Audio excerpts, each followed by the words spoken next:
नमस्कार, मैं उपासना Sharma, US art gallery की संस्थापिका। एक ऐसा संगठन जो कलाकारों को प्रोत्साहित करने के लिए साथ ही दुनिया भर के कलाकारों को अपने नाम और पहचान दिलाने में काम कर रहे हैं। जैसे हम सभी लोगों को पता है कि 22 जनवरी 2024 को राम मंदिर की भव्य प्राण प्रतिष्ठा होने वाली है। हिंदू संस्कृति के अनुसार ये दिन बहुत ही ज़्यादा महत्वपूर्ण है, क्योंकि इसी दिन पे अभिजीत मुहूर्त, मृगशिरा नक्षत्र, अमृत सिद्धि योग और सर्वार्थ सिद्धि योग का मिलन होगा। राम मंदिर की प्राण प्रतिष्ठा के लिए ये बहुत ही उपयुक्त समय होगा। आज हम आप लोगों को ले जाएंगे एक ऐसे सफर पे जिसमें झारखंड की प्रसिद्ध कलाकार डॉक्टर छाया कुमारी के द्वारा बनाए गए मिथिला चित्रकला से रामायण की कहानी पेश करेंगे। तो चलिए शुरू करते हैं हमारा एक अनोखा सफर।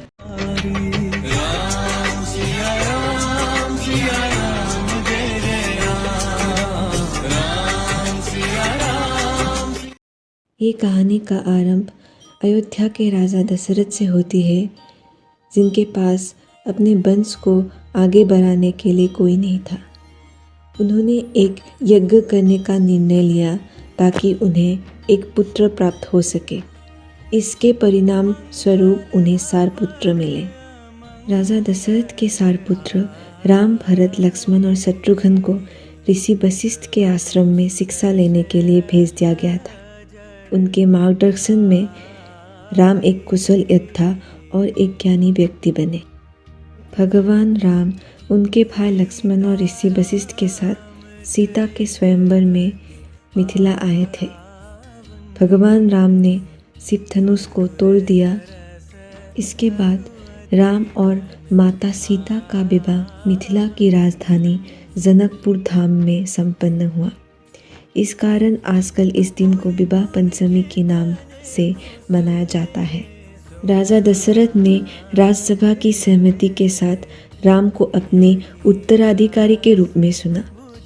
कैकेयी मंथरा के प्रभाव में आई और मांग की कि भरत को राजा बनाया जाए और राम को 14 वर्षों के लिए वनवास भेजा जाए। वनवास में राम के साथ माता सीता और लक्ष्मण भी निकल पड़े। अपने वनवास के दौरान उन्हें किसी गांव या शहर में ठहरने की अनुमति नहीं थी। इसी कारण अयोध्या से विदा लेने के बाद राम जंगलों में भटकते रहे।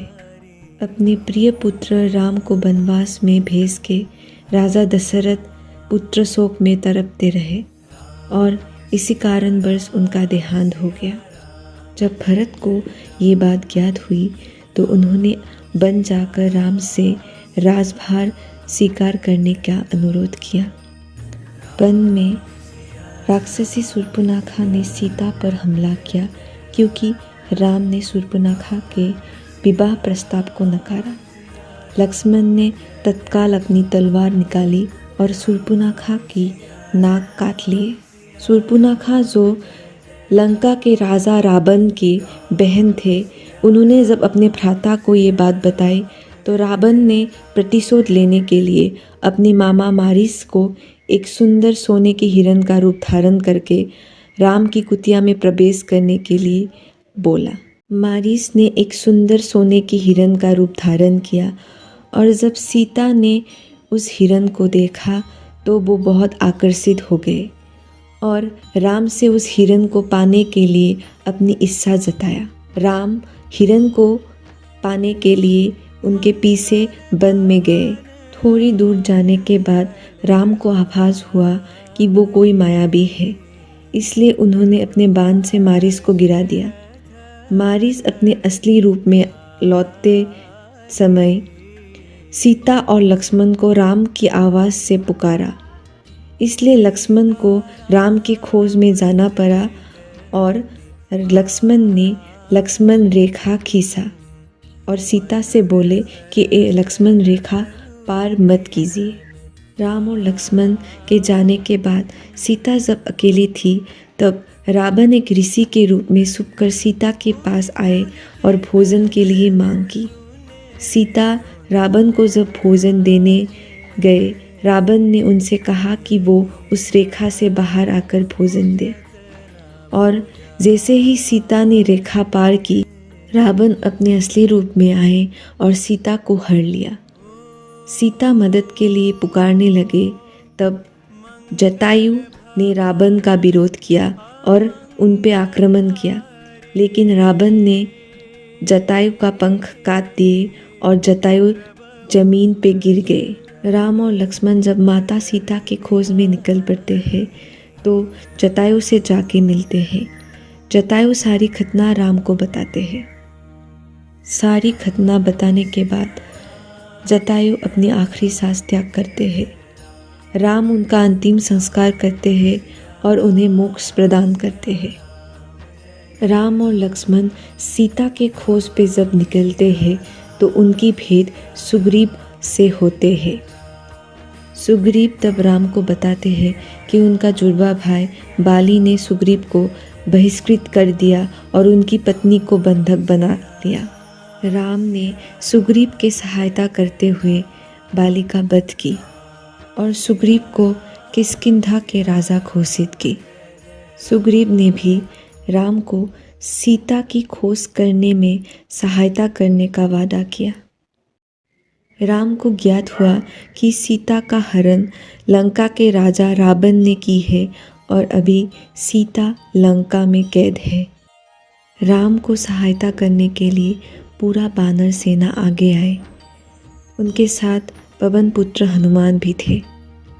वानर सेना में महाबली हनुमान के साथ भालूराज जाम्बुवन और बाली पुत्र वीर अंगद भी थे। हनुमान समुद्र को पार करते हुए अशोक वाटिका में सीता के सामने पहुँचे। हनुमान ने राम की मुहर वाली अंगूठी सीता की गोदी में गिरा दिया। सीता ने देखा कि अंगूठी असल में उनके प्रभु राम की थी। जब रावण के वीर पुत्र मेघनाद को ये बात पता चली कि हनुमान अशोक वाटिका में आए हैं तो दंड स्वरूप हनुमान के पूंछ पे उन्होंने आग लगा दी।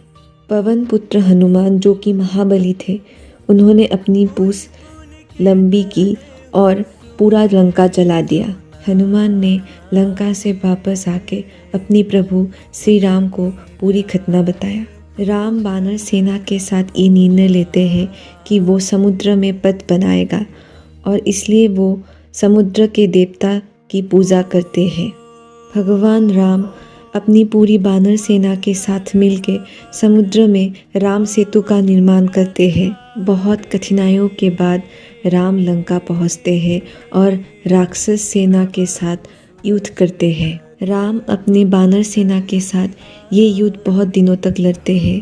इसी युद्ध में रावण के वीर पुत्र मेघनाद लक्ष्मण पे प्रहार करते हैं और लक्ष्मण के प्राण रक्षा हेतु हनुमान संजीवनी लाते हैं। इस युद्ध में रावण के भाई विभीषण भी राम की सहायता करते हैं। युद्ध में जब राम और लक्ष्मण रावण के वीर पुत्र मेघनाद और भाई कुंभकर्ण का वध करते हैं, तब रावण खुद रणभूमि में आते हैं और युद्ध के अंत पे भगवान श्री राम दशानन रावण का वध करते हैं। दशानन रावण को वध करने के बाद भगवान श्री राम अपनी पत्नी सीता और भाई लक्ष्मण के साथ अयोध्या लौट आते हैं और अयोध्या के राजा घोषित होते हैं। यहीं पे अधर्म पर धर्म की जीत होती है।